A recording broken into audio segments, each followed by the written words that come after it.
N'éteins plus ardent, viens, n'éteins plus dans ton cœur, viens, tel que tu es ardent, viens. Je vais faire court aujourd'hui parce que Dieu n'a pas besoin de beaucoup de temps. Dieu n'a pas besoin de beaucoup de temps pour te dire quelque chose. Il n'a jamais parlé 1 heure sans s'arrêter pendant 1 heure. Une phrase suffit, une phrase. Quand un homme, toi sœur, te dit une phrase, une fois je t'aime, est-ce que ça suffit? Viens, soyez donc un peu humain.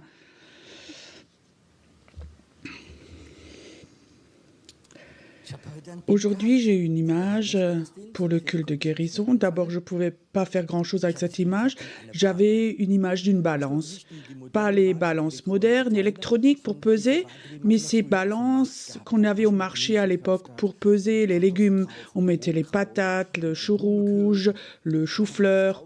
On mettait d'un côté sur le plateau, on dit un plateau en Allemagne aussi, ou assiette. Oh là là!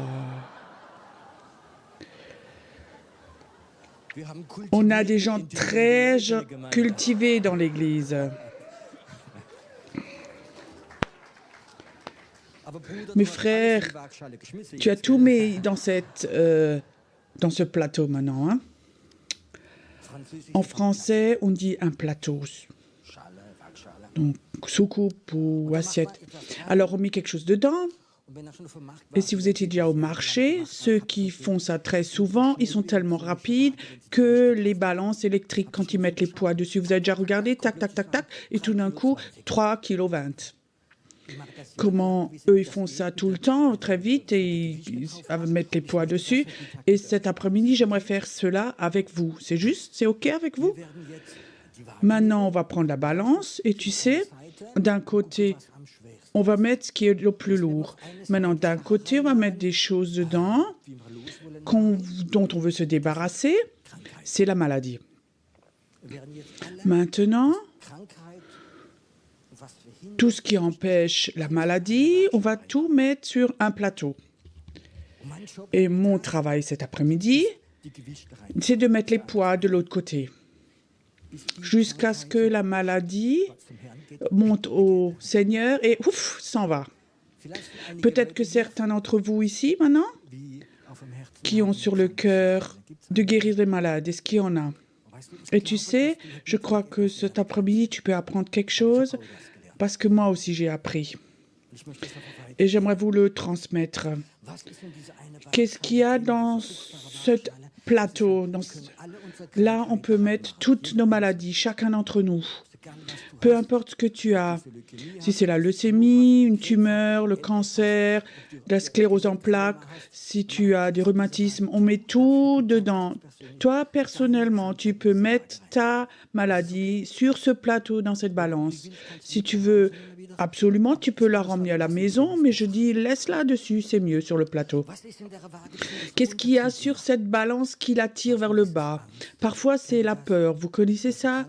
Tu as une maladie, tu as un diagnostic, et c'est des moments terribles quand le médecin, il a un regard sérieux, il dit, on a eu les résultats des examens, et effectivement, il y a une tumeur quelque part, il y a le cancer qui est là, vous avez du rhumatisme, et c'est des maladies inguérissables, et alors il te donne un diagnostic, et ces maladies sont dures à porter.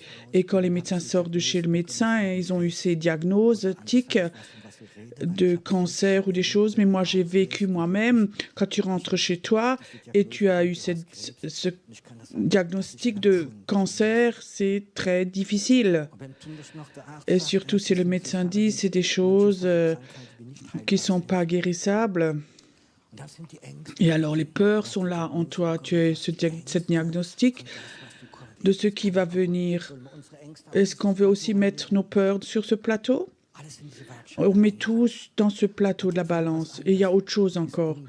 c'est manque de foi. Ce manque de foi, c'est l'inverse de la foi. Je sais, les chrétiens, quand l'atmosphère est bonne, quand l'onction est là, il y a une super louange, waouh, on a une super foi.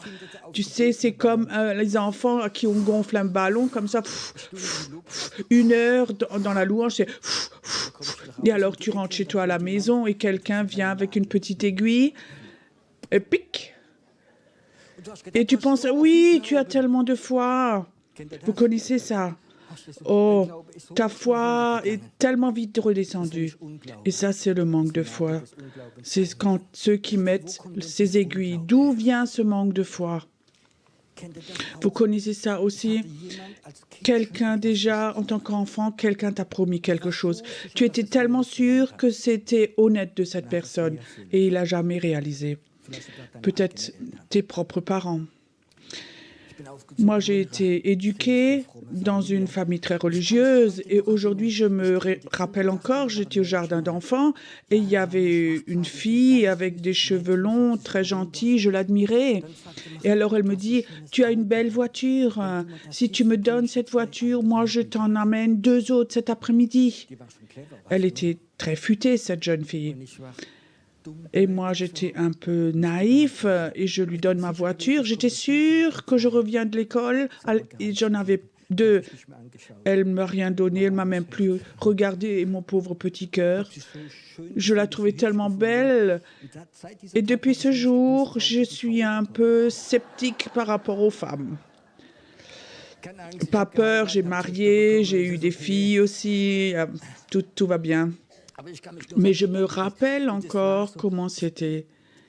Comment est-ce qu'on peut, comment est-ce qu'elle peut me mentir? J'avais fait tellement confiance. Et ça, c'est des choses qui sont dans nos os. Moi, ça fait il y a plus de 60 ans. On ne voit pas que je suis si vieux, mais bon. Alors, dans notre vie, nous avons des déceptions. Nous avons aussi des déceptions, notre foi imprégnée de nos déceptions. On avait dans l'église aussi, c'était une dame très, très intelligente et son mari aussi, c'était des gens très intellectuels.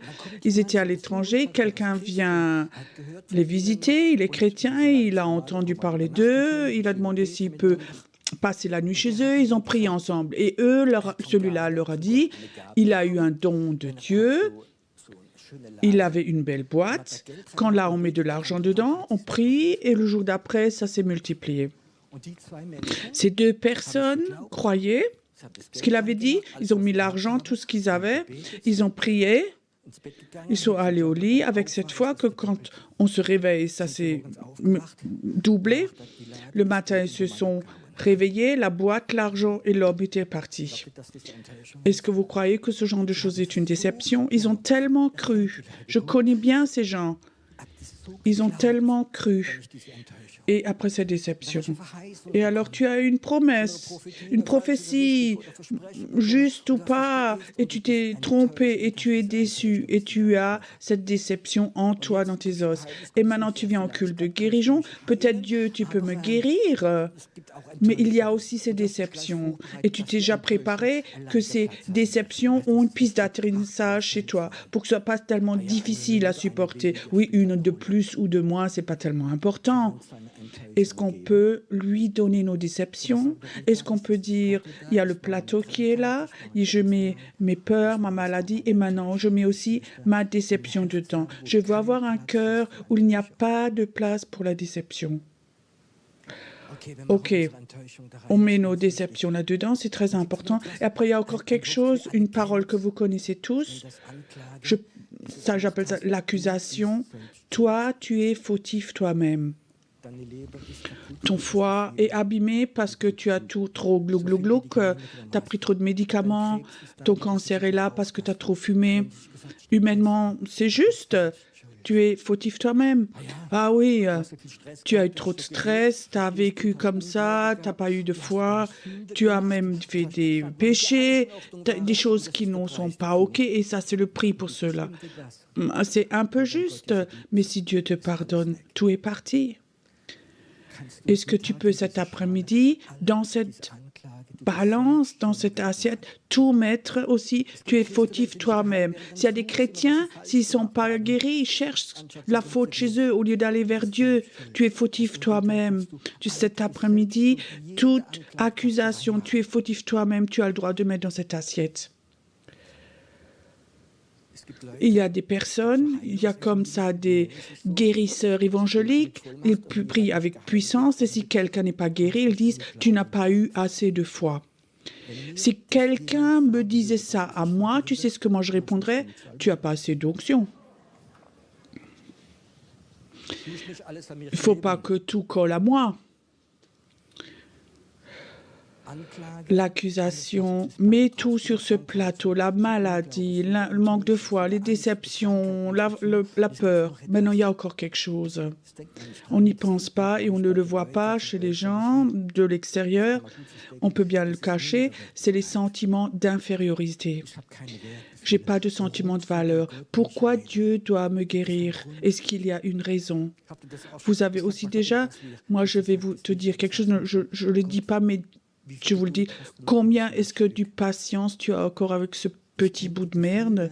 Je connais ce sentiment d'être un rien du tout. Vous aussi? Non? Personne? Ah si, oui frère, merci. Tu sais ce sentiment que ce grand Dieu, ce grand saint, Dieu saint, pourquoi doit-il me guérir? Je suis donc un rien du tout. Et mets ça aussi dans la balance. Ton manque d'estime de foi. Je te dis, tu as assez de valeur pour que Dieu te guérisse. Parfois, ça peut aussi, quand on est malade, il y a ces circonstances et tout, tu es fatigué aussi. Vous connaissez ça? Tu n'as plus de force pour te combattre, tu ne peux plus croire, tu ne peux plus proclamer, tu ne peux plus fatiguer, tu n'es que fatigué. Quand les gens sont fatigués, ils ont cette expression qu'on a des Arabes ou des musulmans, Inch'Allah.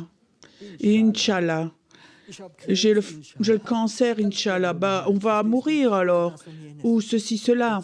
Écoute, cette fatigue, donne-la lui. Je sais, cet après-midi, il y a beaucoup de gens et beaucoup ne sont pas venus parce qu'ils sont fatigués. Tu es chez toi et Dieu te voit. Tu sais, cette fatigue de la vie, de ta famille, des circonstances, des finances et tout le reste.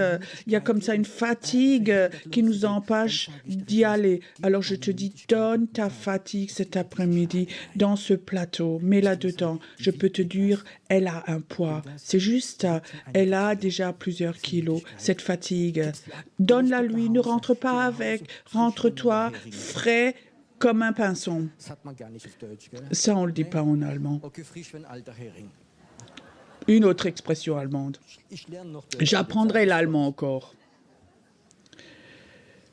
Les sentiments. Je sens rien. Je sens pas que Dieu m'aime. Est-ce qu'il y a quelqu'un qui dit toute l'année, 100%, tous les jours, chaque heure, je sens que Dieu m'aime? Moi, je peux te dire, ça n'existe pas. C'est pas une foi. La foi, c'est que Dieu m'aime, que je le sente ou que je ne le sente pas. Et si je le crois, les sentiments négatifs s'enlèvent doucement. Les sentiments négatifs, est-ce qu'on peut aussi les enlever? Et alors, il y a encore quelque chose en Allemagne, il faut que je rigole, parce qu'il y a 20-30 ans, j'étais déjà dans le culte de guérison, je parlais souvent avec des médecins, que le cancer, que ça peut être héritable. Et il y a 30-40 ans, les médecins disaient, ça, on ne peut pas l'hériter. Il y a plusieurs années maintenant, si tu vas chez le médecin, la première chose qu'il demande, est-ce que ton papa avait ça, ta maman avait ça? Et maintenant, on sait que le cancer, on peut l'hériter, ou d'autres maladies, on peut aussi les hériter. Maintenant, tu peux imaginer, le médecin te demande, tu as mal là, ou tu as mauvais bilan sanguin, est-ce que ton papa a eu le cancer, ta maman, oui, ils sont morts de ça, ma maman est morte de ça. Ça signifie, toi aussi, tu vas l'avoir. Qu'est-ce qui se passe? De nouveau, un poids négatif en toi. Tu portes quelque chose. Donc, cette lignée, pas une lignée bénédiction, mais de malédiction, de maladie, de rhumatisme, de cancer, c'est là, en toi. Et la dernière fois, j'ai discuté avec une dame, un peu plus de 30 ans, une vraiment jolie dame. Elle me dit, tu sais, j'ai fait amputer ma poitrine parce que ma maman et ma grand-mère sont morts de cancer du sein. Je la regardais, une dame très très belle, à peine 30 ans, elle se laisse amputer les 2 seins. À cause de quoi? Peur et l'intelligence. L'intelligence dit, peut-être que le médecin a dit qu'il est sûr, mais ça n'a rien à voir avec la foi. Et si ta maman et ton papa et ton grand-père et arrière-grand-père avaient le cancer, tu n'as pas besoin d'avoir le cancer. Tu sais pourquoi? Parce que la Bible dit, si 1000 tombent d'un côté, 10 000 à gauche, moi je reste debout. Et ça, c'est la foi. Et je crois que c'est important que tu saches, je peux te raconter beaucoup de choses, et ça, on met tout dans ce plateau. Je ne sais pas combien de kilos, quelqu'un peut l'estimer. Les choses négatives sont dans ce plateau, combien? 3 kilos, non, non, non. Ne soyez donc pas si économe. OK, maintenant de l'autre côté, on met des contrepoids. Vous êtes OK? Le plus grand poids est, il y a un Dieu. Il existe un Dieu qui a créé le ciel et la terre. Il y a un Dieu, il a créé l'humain. C'est un Dieu qui te connaît. Il t'a appelé par ton nom. Il y a un don qui te connaît, qui me connaît avant que nous soyons nés. Il y a un Dieu qui a fait les humains. Imagine, tu aurais une Mercedes. Et au garage, ils disent on ne peut pas réparer. Aucune notion. Est-ce que tu crois qu'à Stuttgart, ceux qui fabriquent les voitures, ils savent réparer ça? Ben oui, ils ont fabriqué cette voiture. Ils peuvent aussi la réparer. Celui qui a fabriqué les humains, qui a créé, il peut les réparer. Nous avons un Dieu qui a créé le ciel et la terre, qui connaît les humains, qui les aime. Et alors, il y a un autre point, Jean 3, 16. Et ce Dieu a tellement aimé les humains que pour ces humains, il a donné son Fils. Il l'a sacrifié pour qu'on croit, qu'on soit libéré, sauvé, guéri. Un Dieu qui a sacrifié son Fils, il l'a donné pour que toi, tu ailles mieux, que pour que tes péchés, tes peurs s'en aillent, pour que tu sois guéri. Un Dieu au ciel, il a pris un bout de son cœur et il l'a sacrifié pour que toi et moi, nous allions mieux. Je dois encore le dire. Ce Dieu d'amour qui a créé tout l'univers, qu'il a dans sa main, ce Dieu, il a arraché un bout de son cœur pour montrer qu'il aime les personnes, les humains. Et il a sacrifié son Fils pour que toi, tu sois libre, que tu sois guéri, que tu puisses être guéri, que tu reçoives tout. Combien de poids ça a, cela? Tout dans l'autre plateau. Et alors je commence avec un verset biblique. Il est écrit 2 fois dans la Bible, même 3 fois. Jésus, lui, guérissait quelques-uns, ou tous. Tous, dites voir tous. Tous. Il guérissait tous. Il n'a pas dit, toi, tu as encore des péchés. J'ai une fois entendu une prédication d'un grand prédicateur d'Afrique, de guérisseur. Il a fait une tournée en Europe, un homme très puissant. Et tu sais, j'ai écouté, celui-là, je ne l'inviterai jamais. Tu sais pourquoi? Il était dans une grande conférence, dans une église. Il a fait un appel qui est malade. Il a fait une interview. La première chose qu'il a demandé, est-ce que vous êtes croyant? Vous êtes né de nouveau? Il dit oui, la personne qui avait le cancer. Vous êtes membre d'une église? Oui. Est-ce que vous donnez votre 10e? Wow. Est-ce que ça, c'est l'être de Jésus, ça? Jésus les aurait guéris tous les 3 sans demander. Lui, il guérissait tous. Tu sais quelle est la différence entre Dieu et moi? Moi, je ne les aurais pas tous guéris.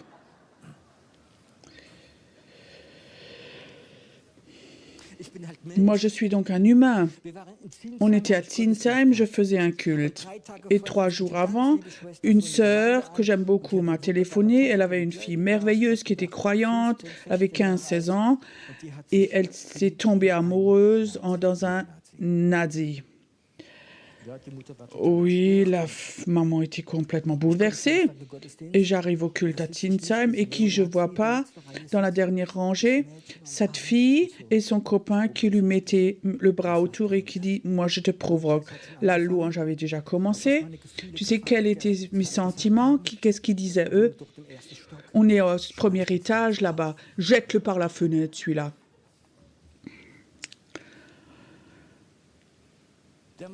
On faisait la louange et quelque part, à la fin de la louange, Dieu me donnait une parole. Il y a quelqu'un qui est là.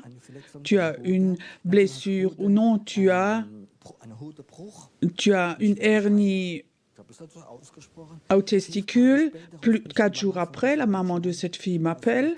Tu sais qui a été guéri? Le nazi.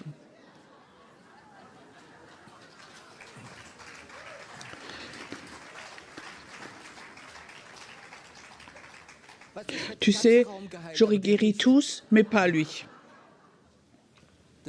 Alors je sentais qu'entre Jésus et moi, il y avait une petite différence. Il guérissait tous. Tous. Dites voir encore tous. Tu sais, si vous dites tous, tu sais ce qui se passe sur ce plateau. Il y a un plateau qui va dedans. Tous, ça veut dire toi et ceux qui écoutent. Et toi qui écoutes cette nuit.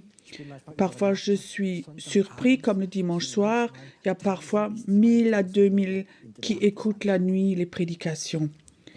Et aussi ceux qui écoutent la nuit, tard le soir, ils guérissaient tous, aussi toi qui regardes maintenant.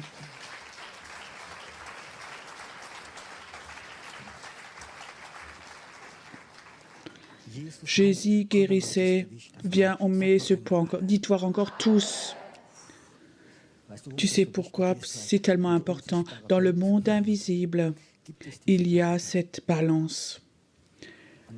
Et les chrétiens qui viennent, qui gémissent à propos de leurs malades, les démons mettent des poids pour que l'atmosphère descende.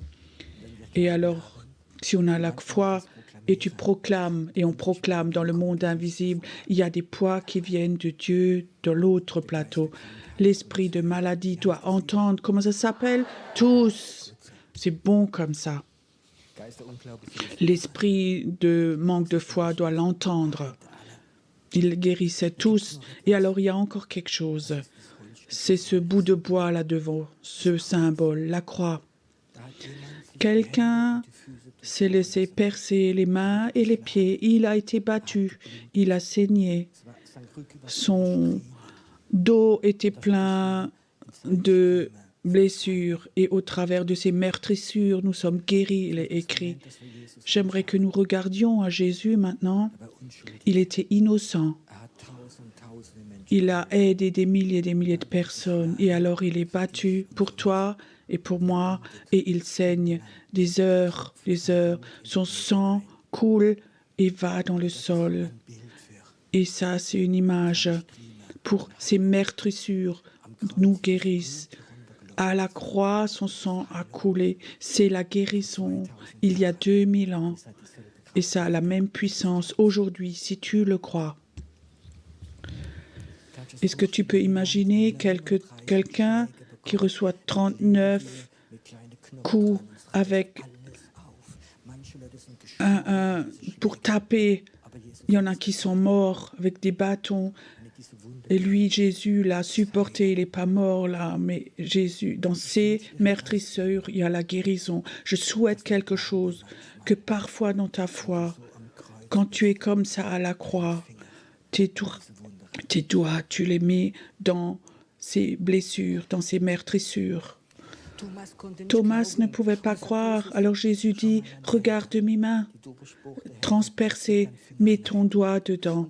Et alors il met son doigt dedans, il dit, maintenant je crois, je ne pouvais pas croire que tu es ressuscité.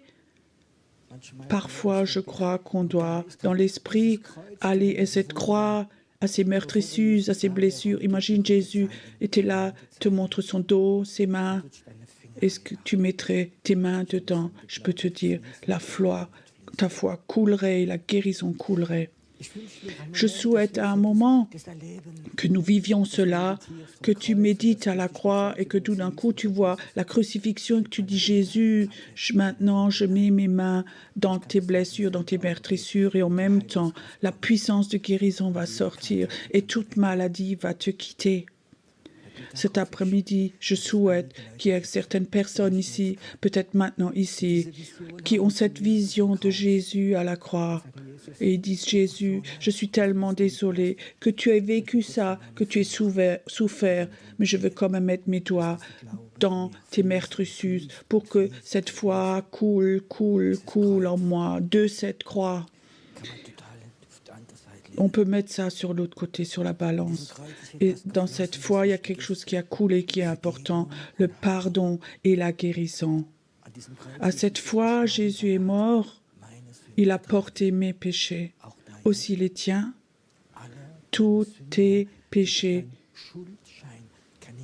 toute ton accusation est là accrochée à la croix. Peut-être que tu es là, tu veux la guérison. Peut-être tu n'as jamais compris que Dieu est un Dieu pur.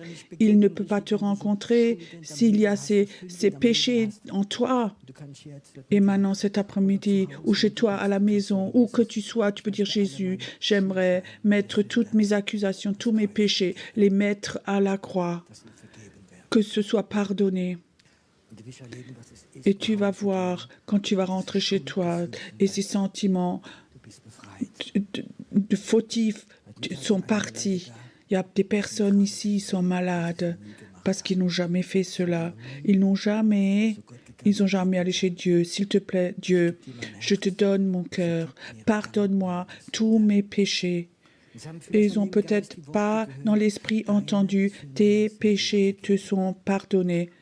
Si tu entends ces mots, tes péchés te sont pardonnés, dans l'esprit, il y a quelque chose qui se passe et en toi aussi. Et j'ai vu beaucoup de personnes à ce moment où tu dis tes péchés te sont pardonnés, qui ont été tout de suite guéris.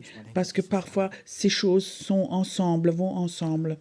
Il y a encore quelque chose. Et ça, c'est le témoignage. Vous savez que le témoignage a un poids, que c'est un poids spirituel. C'est mieux que toute prédication. J'aime quand les personnes racontent des témoignages pour donner toute gloire à Dieu, pas à soi-même, mais quand les personnes viennent et disent j'ai eu ça et Dieu m'a touché, j'ai été guéri, c'est plus là, c'est enlevé. C'est 3 ans déjà et c'est toujours encore parti. Et il donne à Jésus toute la gloire. Et toute personne qui donne témoignage qu'ils ont expérimenté, Dieu met un poids dans le mot, un visage, sur ce plateau de la guérison. Au mur de lamentation, c'est l'inverse qui se passe. Les poids vont de l'autre côté. J'aimerais juste demander qu'il y a des poids qui vont dessus. Qui d'entre vous qui est là? La caméra va le montrer. Qui d'entre vous a déjà vécu une guérison de Dieu? Levez voir vos mains. J'aimerais que ceux qui sont dehors, que ceux qui voient maintenant, qui regardent, il y a beaucoup plus de gens qui regardent que ici, qui voient les mains. Et tu sais, beaucoup de personnes, quand ils voient les mains, il y a quelque chose qui se passe. Si celui-là est guéri, moi aussi je peux être guéri. Parce que la puissance de guérison, cette puissance du témoignage est tellement forte. Et que je veux te dire, si toi tu as reçu de Dieu la guérison, vous pouvez de nouveau baisser vos mains. Si tu as reçu la guérison de Dieu, raconte-le. Ne donne pas la gloire à l'ennemi, mais raconte-le. Où que tu puisses aller, raconte-le. Je connaissais un homme assez âgé. Je l'avais rencontré quelque part chez Düsseldorf. Il avait maladie du sang, leucémie, une manière qu'on ne connaît pas. Il vivait de transfusion en transfusion. Et quelque part, j'avais une parole pour lui. Dieu veut le guérir. Et Dieu avait peut-être encore vécu 7-8 ans. Il était complètement libéré du cancer. Mais c'était une personne toute simple. Mais toute la journée où il a raconté le miracle. Ou quand il était chez le coiffeur, ou chez le médecin, chez le bus, partout, il s'est assis. Il dit, écoute, j'avais le cancer et Dieu m'a guéri. Rien d'autre. Et les gens l'ont regardé. D'abord, ça fait un peu mais ils l'ont regardé et ils ont vu, il y a quelque chose qui sort de lui. Un poids. Tu comprends? Un poids dans le monde invisible. Est-ce que tu voudrais, toi, dans le monde invisible, mettre des poids dans le plateau de Dieu? Ça, tu peux le faire. Quand tu donnes témoignage. Et alors, il faut que tu saches aussi ce qui est très important, sa parole. Dans cette Bible, il est écrit Ça, c'est la raison pourquoi je suis là, où Jésus dit à ses disciples, allez dans le monde entier, propagez la bonne nouvelle et guérissez les malades. Jésus dit, ceux qui ont la foi doivent transmettre la bonne nouvelle et doivent guérir des malades. Jésus dit pas, priez pour les malades. Il est écrit que Jésus dit, priez pour les malades. Il dit, guérissez les malades. Et comment on guérit les malades? Dans ce que, c'est le principe, j'aimerais te le dire encore, dans ce que tu mets tes poids. Encore un argument, encore un témoignage, encore un verset biblique, encore une prière. Et tout d'un coup, tu sens comme ce plateau devient de plus en plus lourd. Et alors, il y a quelque chose qui se passe. Sans que tu te préoccupes de la maladie, ce plateau monte. Il va où? Ça se détache de la terre, ça se détache de toi et ça s'en va. Si toi, cet après-midi, ta maladie, tes besoins, tu l'as mis dans ce plateau, alors il y a un moment où tu sens, waouh, dans ta foi, ça c'est plus difficile, c'est plus lourd que ça de l'autre côté. C'est juste, amen. Et alors il y a quelque chose qui se passe et tout d'un coup tu remarques, ah oui, c'est rien, c'est que la maladie, c'est que ça devient de plus en plus léger. Et là, en haut, quand c'est en haut, c'est Dieu le prend. Et toi, tu as quelque chose en toi. J'aimerais dire encore une parole pour toutes les personnes qui ont à cœur de guérir les malades. Commence, quand quelqu'un vient, est malade, tu as à cœur de le guérir, alors commence à mettre des poids dedans, dans ce plateau. Tu n'as pas besoin de le convertir, ou tu ne dois pas, si quelqu'un veut absolument convertir quelqu'un, mais donc simplement quelques poids sur ce plateau. Oh, écoute, je connais des gens qui ont été guéris, Dieu m'aime tellement, j'ai eu une rencontre avec lui, Dieu est bon avec toutes les personnes, tu sais, il y a un Dieu et il vit. Et Jésus, Christ est le même hier, aujourd'hui et pour toujours. Il ne s'est pas changé, il n'a pas changé, mais des poids, encore des poids. Et tout d'un coup, tu sens, tu regardes la personne et tu remarques, maintenant, c'est arrivé. Maintenant, la foi est là. Avant que je sois pasteur, j'ai été commercial et je formais aussi des collègues.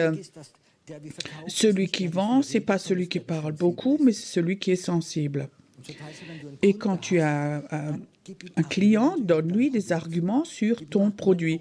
Pourquoi il en a besoin, que c'est bon, qu'il peut compter sur toi, qu'il peut avoir confiance en toi. Et tu parles, et il y a un moment où tu le regardes et tu sens, maintenant il le croit.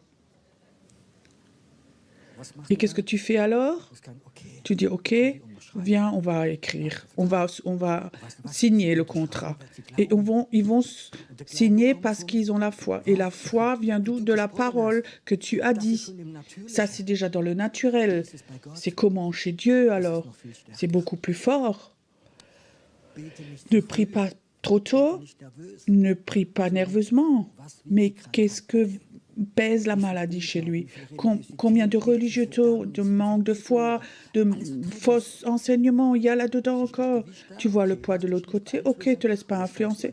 Maintenant, tu commences à mettre des poids, 1, 2, 3, 4, oh, c'est même plus tellement lourd. Et tout d'un coup, tu remarques où ça monte de l'autre côté et tu remarques qu'il ouvre son cœur. Et alors, tu pries. J'aimerais bien aujourd'hui que nous prions que pour les malades qui, pendant la prédication, où le poids est monté. Pas comme routine, il y a des gens qui viennent au culte de guérison. Oui, là, on prie pour moi. Oui, on me caresse. Oh, on m'aime. J'aimerais pas que les gens soient caressés cet après-midi. J'aimerais que ta maladie te quitte. Quelqu'un m'a dit, qu'est-ce que c'est comme culte aujourd'hui? Qu'est-ce que c'est culte de guérison? Tu sais ce que c'est culte de guérison? C'est un endroit, un moment où Dieu guérit des malades. Moi, je ne peux pas guérir les malades.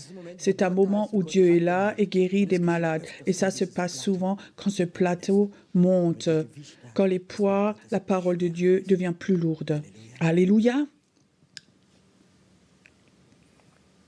Peut-être que j'ai pas tout réussi, mais je sentais dans la prédication peut-être la moitié et sont déjà montés. J'ai peut-être exagéré, j'ai peut-être mis trop de poids de l'autre côté, c'est pas faux.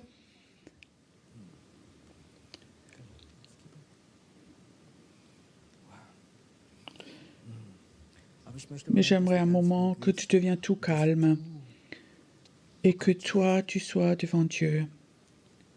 Et que toi, que ces poids qui sont venus dans ton plateau, est-ce qu'ils sont assez lourds? Est-ce que tu crois? Est-ce que tu crois que Dieu est plus fort que ta maladie? Est-ce que tu crois que la parole de Dieu, la croix, les témoignages, le Saint-Esprit est plus fort? Ou peut-être tu as porté cette maladie, ces soucis t'ont tellement tiré vers le bas. Est-ce que tu sens comme le poids s'enlève de toi?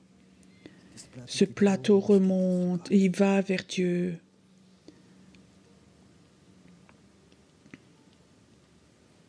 J'aimerais un moment que l'équipe de prière vienne devant et que vous, dans la salle, vous restez dans la présence de Dieu.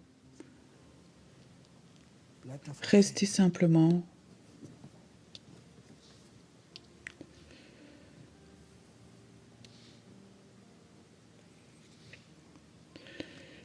Et j'aimerais cet après-midi que ceux qui sont dans la salle, et tu as senti, waouh, les poids de la foi sont venus. Et maintenant, je peux croire que Dieu a la capacité, que maintenant, j'apporte toutes mes faiblesses, mes maladies, mes misères. Je les amène à Dieu maintenant. Je les amène à Dieu au nom de Jésus. Nous allons avoir un temps de louange. Si tu as senti cet après-midi, oui, c'est même pas difficile d'être guéri, alors viens devant. Je crois qu'il y a toujours des groupes de 2, 3 qui vont prier pour toi. Ils vont prier pour toi. J'espère qu'il y a encore assez de malades.